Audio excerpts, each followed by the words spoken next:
Greetings, lords and ladies from America to India and beyond. My name is Ford Suze, aka the Surfing Violinist. I make YouTube videos here in Delhi, India. I wanted to respond to what happened to Jasmeet Singh, aka JusReign, YouTube celebrity, at a San Francisco airport. The TSA compelled him to move to a secured room, remove his turban, and have a mirror in that room. So they said, I'll just go use an airport bathroom. Okay, I try to keep it creative, cross-cultural, and constructive on this channel, so I'm not going to rant. I'm just going to give 3 bits of advice, 1 to America in general, and 2 to the TSA. So, first of all, Sikhs are a community of less than 30 million people, but in India, everyone knows who a Sikh is. They're very easy to recognize. They're not Muslims, okay? There are 5 defining elements of a Sikh male that he uses to show that he is a practicing Sikh. One is the kesh, which is the uncut hair, a small wooden cone called a kanga, something called a kada, which is this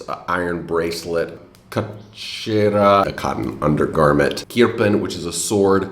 Obviously, that's something that modern Sikhs cannot carry into airports, and I have seen them in Delhi even having to remove that. So it's something that they've been willing to compromise on in order for security, and they've given them up, you know, like, so it's not like they're being willfully defiant or something like that. They've met in the middle with modern security standards, but modern security standards don't seem to be willing to meet with them. They have a pretty incredible legacy, and statistically, you'd be hard-pressed to argue that they are disproportionately likely to be a terrorist. It's statistically, that's just not going to work. So if you're gonna racially profile somebody, at least do it with statistical accuracy. Don't just assume that they're from some other community.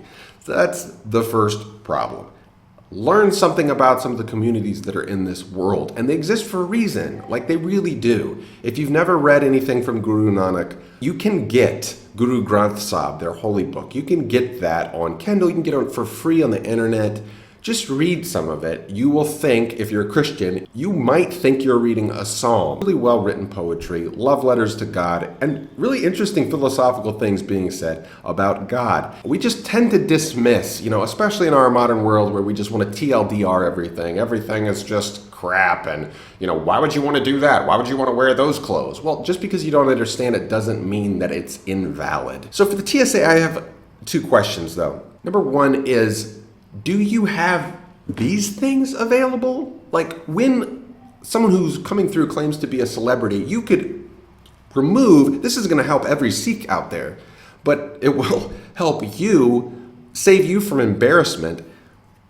If they say they're a celebrity, can you not just use this? I mean, this happened to Shah Rukh Khan, which is India's #1 actor, the #1 richest actor on planet Earth, okay? He's richer than Tom Cruise. Can you imagine Tom Cruise being stopped at an airport? It's happened to Shah Rukh Khan, not a Sikh, Shah Rukh Khan twice, okay? Is it too much to just say, he says he's Shah Rukh Khan, the actor.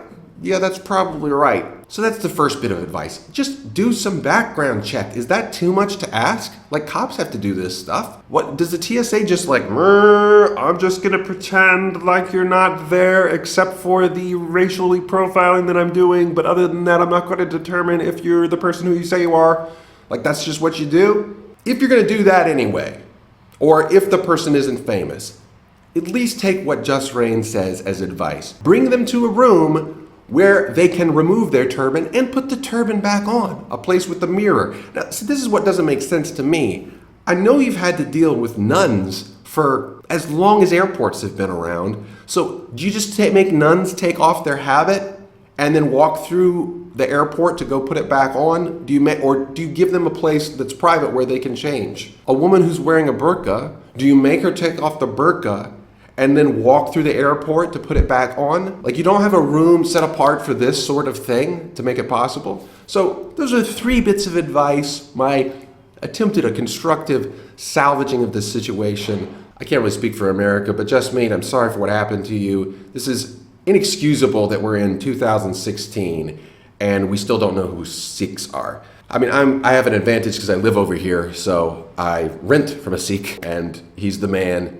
And so I know there's nothing to be afraid of, both from statistical reasons and from experiential reasons. these are my thoughts on this situation. If you have any thoughts about airport security anywhere around the world, do let us know in the comments. Until next time, keep it creative, keep it cross-cultural, and keep it constructive, YouTube. Thank you very much. Thank you so much for watching The Surfing Violinist. Check out web series American Indian, the more polished documentary-style reality show version of our family's adventures in India. New episodes each month. Support the show on Patreon to help us keep improving by clicking here and get to see new episodes a month in advance. Thanks for watching. Until next time, keep it creative, keep it cross-cultural, and keep it constructive, YouTube. Thank you very much.